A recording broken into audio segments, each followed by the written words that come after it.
कक्षा में हम करेंगे, जो हमारा विषय रहेगा वो रहेगा व्याकरण। कि व्याकरण है क्या?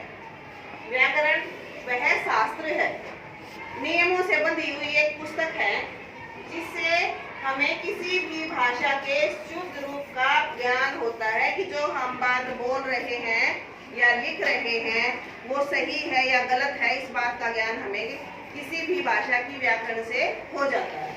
जैसे राधा खेलती, हमें पता चल गया।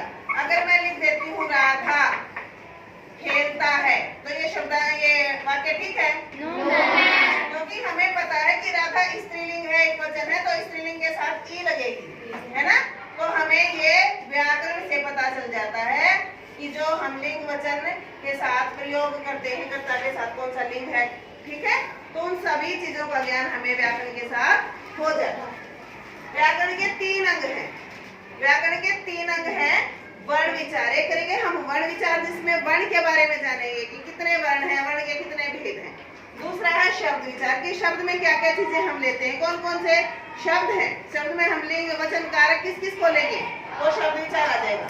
नंबर 3 है वाक्य विचार, हाँ, जिसमें वाक्य विचार में हम वाक्य के बारे में हमें जानेंगे। एक होता है साहित्य, किसी भी भाषा के ज्ञान के संचित कोष को, जहाँ किसी भी भाषा का सारा ज्ञान एक साथ इकट्ठा कर दिया जाता है।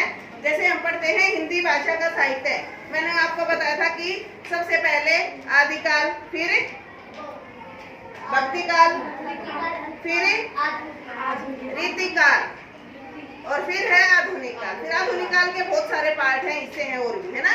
तो किसी भी भाषा के ज्ञान के संचित कोष को साहित्य कहते हैं। साहित्य के 2 रूप हैं, एक है गद्य साहित्य। गद्य साहित्य में क्या होती है? कहानी, नाटक और उपन्यास। जैसे हम कहते हैं ना पठित गद्यांश, पठित पद्यांश।